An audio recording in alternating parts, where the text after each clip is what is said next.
اسلام کے deputy secretary general مولانا محمد حنیف ایک دھماکے میں شہید ہوئے۔ انتہائی افسوسناک واقعہ، یہ کوئی پہلا واقعہ نہیں ہے، اس طرح کے پہلے بھی بہت سے واقعات پیش آ چکے ہیں۔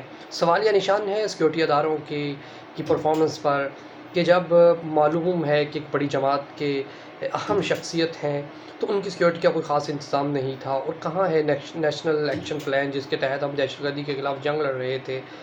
ایک انتہائی افسوسناک واقعہ ہے، جتنی مذمت کی جائے کم ہے۔ جمعیت علماء اسلام کے کارکنوں میں شدید غم و غصہ ہے، اور دھماکہ ایسے وقت میں ہوا ہے جب جمعیت علماء اسلام پورے ملک کے اندر ایک احتجاجی کال دے رہی ہے اور لوگوں کو منظم کر رہی ہے حکومت مخالف دھرنے کے لیے، حکومت مخالف احتجاج کے لیے، اور پورا اپنا پاور شو کر رہی ہے۔ ایسے موقع پر اگر اتنا بڑا واقعہ پیش آتا ہے تو یہ یقیناً سوالیہ نشان ہے کہ ملک کے اندر ایک ایسی کیفیت برپا کرنے کی کوشش کی جا رہی ہے جس سے انتشار بڑھے۔ یہاں پہ دو پہلو ہمارے سامنے آتے ہیں۔ ایک پہلو تو یہ کہ جب بھی ملک کے اندر کوئی بڑی ایکٹیویٹی ہوتی ہے تو ایک بڑی شخصیت پر حملہ ہو جاتا ہے۔ وہ حملہ ہو دھرنے کے دنوں میں مولانا سمیع الحق پر ان کی شہادت ہوئی، اور اس کے بعد آپ دیکھ سکتے ہیں کہ بلال خان کو شہید کر دیا گیا۔ اس کے علاوہ مفتی تقی عثمانی صاحب پر بھی قاتلانہ حملہ ہوا۔ کہاں ہے حکومت اور کہاں ہے سیکورٹی ادارے جو کہ ان معاملات کو دیکھ رہے ہیں؟ یکے بعد دیگرے بڑی شخصیات پر حملہ، اور آج جب جمعیت علماء اسلام ایک بڑے احتجاج کی طرف جا رہی ہے، حکومت مخالف احتجاج کی طرف، ایسا واقعہ پیش آتا ہے تو ڈیفینیٹلی جمعیت کے کارکنوں کے ذہن میں یہ بات آئے گی حکومت اپنے مخالفوں کو مارچ سے روکنے کے لیے ایسے اقدامات کر رہی ہے۔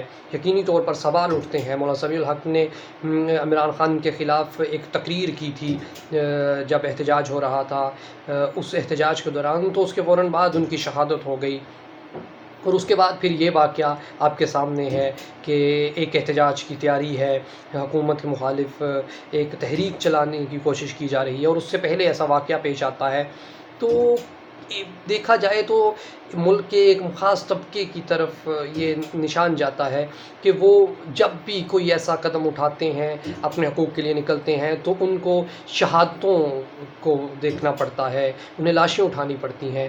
حکومت اور سیکورٹی اداروں کو سوچنا ہوگا کہ کہیں کوئی ایسا قدم وہ نہ اٹھائیں جس سے ملک کے امن کو نقصان پہنچے۔ یقینی طور پہ ابھی جتنی بھی ہماری بات ہوئی ہے جمعیت علماء اسلام کے کارکنوں کے بارے میں، تو ان کا ایک ہی ذہن ہے کہ یہ کوشش کی جا رہی ہے کہ، اور یہ میسیج دیا گیا ہے کہ آپ احتجاج نہ کریں تو کل ورنہ کوئی اور بڑی شخصیت بھی ان حملوں کی زد میں آ سکتی ہے۔ اور یقین جانیے کہ جمعیت علماء اسلام کے کارکنوں میں پہلے سے زیادہ غم و غصہ ہے اور پہلے سے زیادہ جوش ہے احتجاج کے لیے، کیونکہ وہ یہ سمجھ رہے ہیں کہ ہمیں روکنے کی کوشش کی جا رہی ہے۔ جب ہم دھرنے سے مذاکرات کے ذریعے نہیں رک رہے، جب ہمیں آفرز کی جا رہی ہیں، ڈیل کی کوشش کی جا رہی ہے، ہم مکمل ڈینائی کر رہے ہیں، تو اس طرح کے ہتھ کنڈے حکومت استعمال کر کے ہمارا رستہ روکنے کی کوشش کر رہی ہے۔ یہ ملک کو ایک بڑے نقصان کی طرف دھکیلے گا جب ایک بہت بڑا مذہبی مائنڈ ایک کھل کے سامنے آ رہا ہے، اور پھر دیکھا جائے تو بڑے علماء کی مولانا فضل الرحمان کے ساتھ اب جمع ہوتے جا رہے ہیں۔